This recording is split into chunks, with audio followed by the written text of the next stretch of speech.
Hello, and welcome to Let Me Tell You a Story podcast, produced by ED Media. Today's story is from the best-selling novel, Journey to the Kingdom of Soul, written by Author Everlazt. Chapter 3. The hustle and bustle of the Golona village woke Zahara out of her sleep. She quickly sat up and looked over to her brother. The prince was still sound asleep.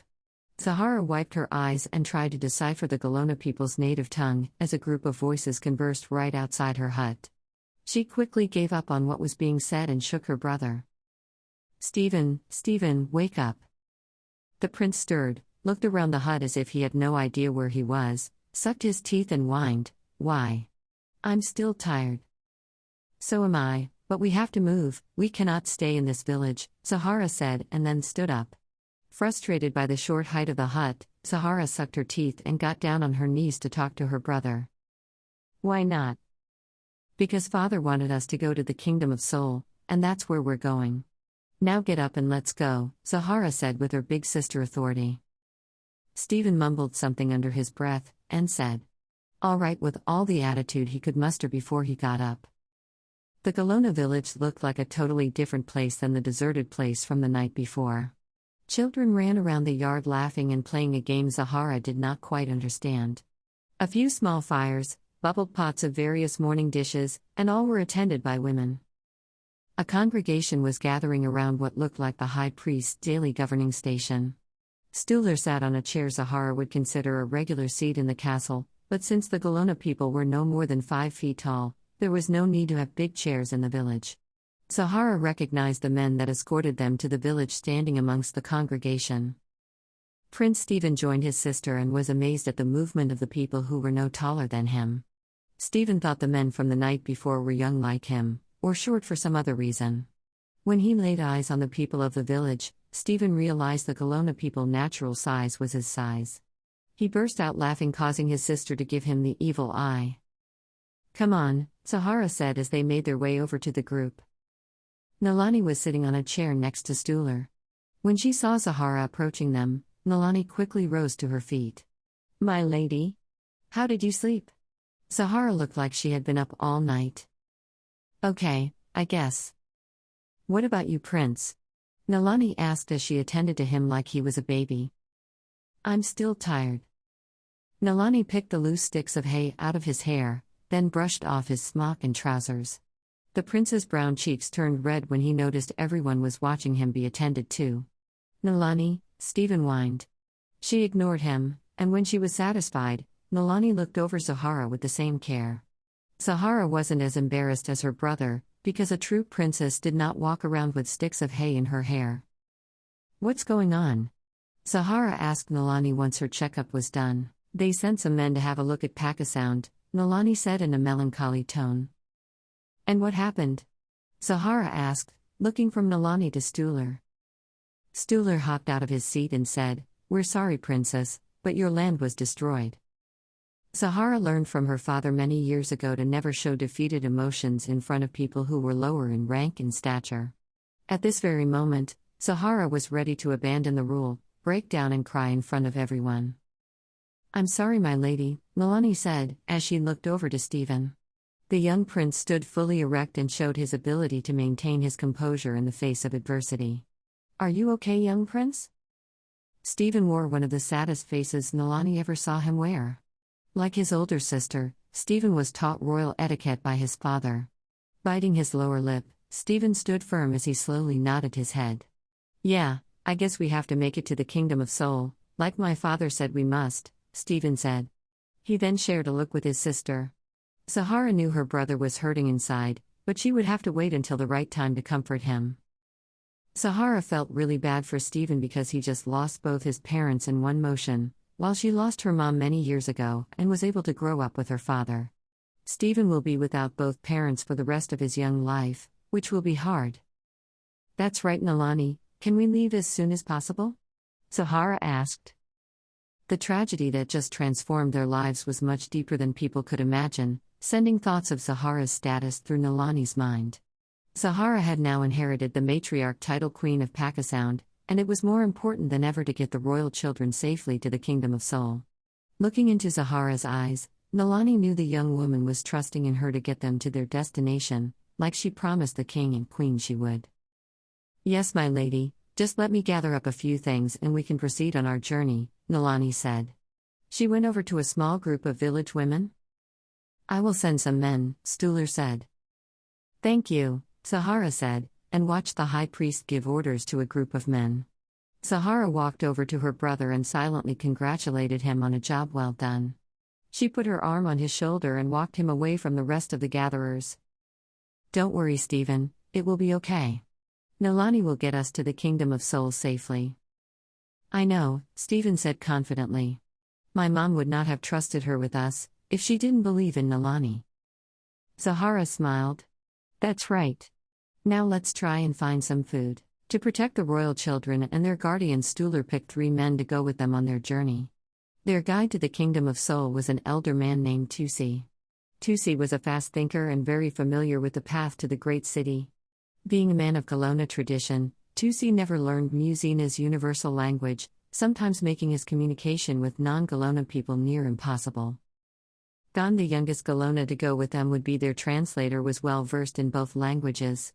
He was also a respected fighter and hunter. Unlike Tusi, who was a dark brown complexion, Gond was the same caramel complexion as Stephen. Being close in age with Sahara, Gond silently was nursing a crush on the princess. Gond would never have the heart to express his affection for the princess, especially because she was royalty and Gond was a village peasant. The real brawn of the trio was a dark brown Kelowna named Dan Dan. His size and strength gave him many advantages when it came to close-range combat. Each Kelowna wore a pack on their backs, packed with an array of supplies made out of hide. Tusi and Gond also carried poisonous arrows and other small but deadly weapons. While Dan Dan carried a sword, he picked up in a battle in the woods with a group of random scavengers. Nalani got a nice helping hand from some of the women in the village, who packed some fresh fruits, bread, and a flask of water for the travelers. They also packed 2 canvases that could be set up in the rain and other cold nights in the forest. The forest was better traveled during daylight times, making all travelers want to take advantage of those hours. Tusi lead the way, with Gond right behind him to relay messages Tusi might want sent to Nalani, who kept Stephen close to her side, and Zahara right behind her. Dan Dan brought up the rear as their back guard, making the group a tight-knit unit on the move. The 40-foot trees provide them with a nice umbrella to shield them from the sun, but left them open to the large mixture of wild animals that roamed the forest, living off of the vast fusion of Musina's best vegetation.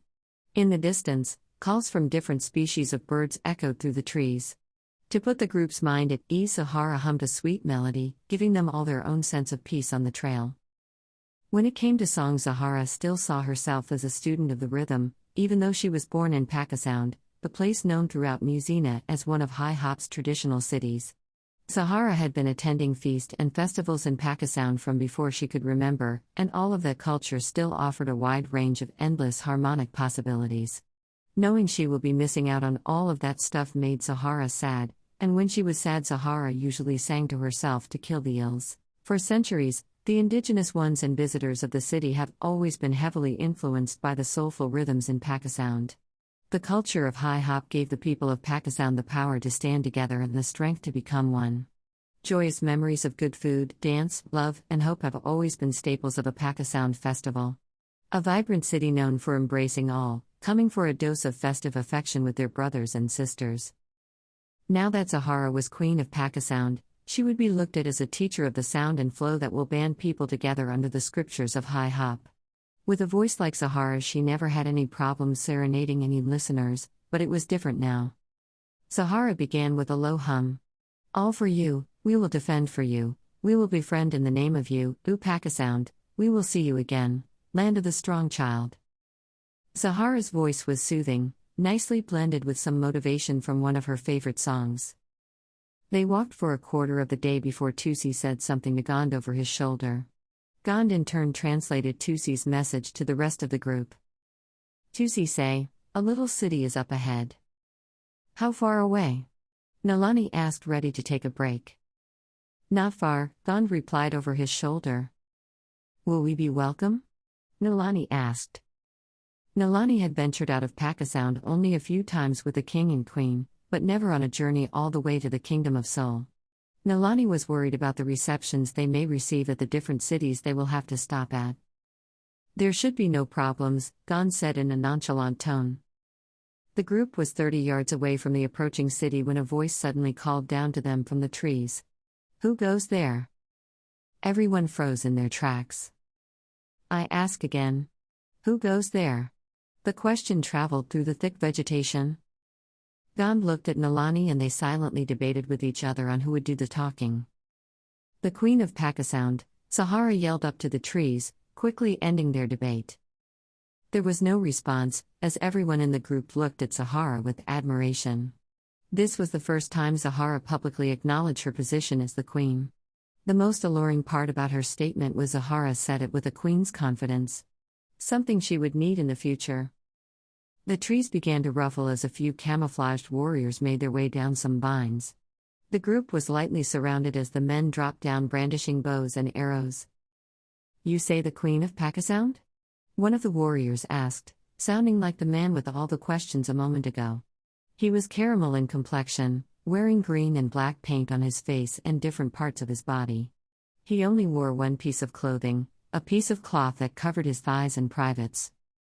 Yes, and we don't mean to intrude on your land, Sahara said.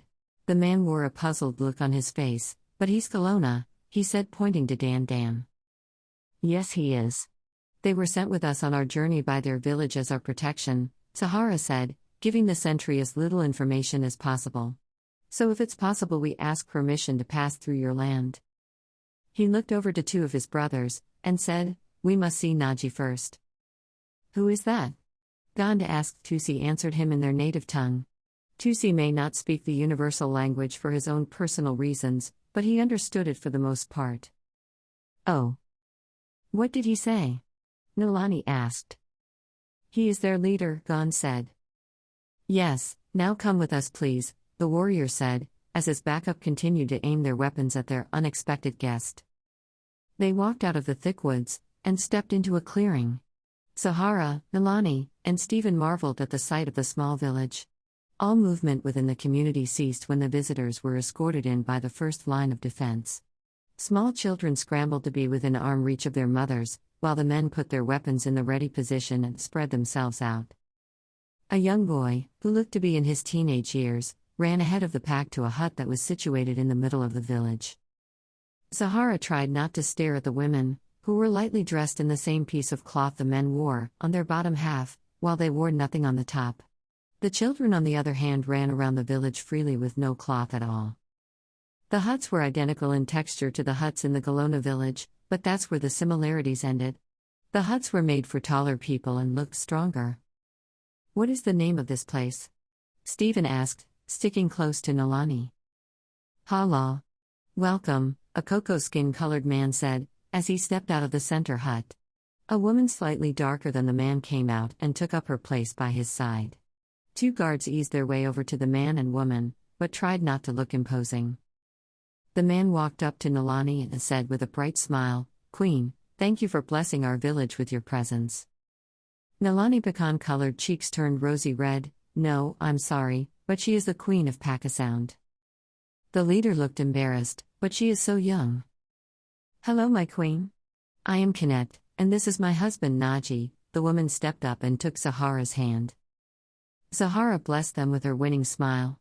I am Queen Sahara and this is my brother Prince Stephen. That is our guardian Nalani. Oh, please forgive me for the mix-up, Naji said, trying to show how humbled he was by the mistake. There is no problem, Naji. My guards say you wish to pass through our land, Naji said with everyone in the village watching the exchange. Yes, we are going to the Kingdom of Seoul, and with your permission we want to pass through your land to continue on our journey, Nalani said. Yes, but why doesn't the Queen have a bigger? He waved his hands as if to pull the word out of the air. He means a much bigger group, like most traveling royalty, Kinet said with enough grace to let the average observer know she has been finishing her husband's sentences for years. Pakistan was attacked by the Industry Army, Nalani said. The mention of the brutal army changed the loose demeanor of the village into a place of worry and fear. Are they following you? A big guard standing next to Kinet asked. No. Not that we know of, Nalani answered. Naji looked over to his wife. whose facial expression was also one filled with worry and firmly stated, "They cannot stay," she silently agreed with him. Many days Naji welcomes his wife's input on the daily activities in the village. When it comes to the safety and security of the people in their village, the decision rests solely on Naji's shoulders. Kinet never questions him on it. Sahara felt the meeting was taking a sour turn. Forgive us for intruding, Naji. If it is possible, we would like to rest for a little while before we continue on our journey, she asked.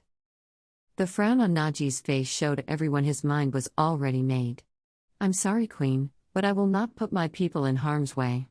If I allow you to stay, the industry army will penalize us for it. So please leave our village, he firmly stated. He then clapped his hands twice and the entire village began to transform.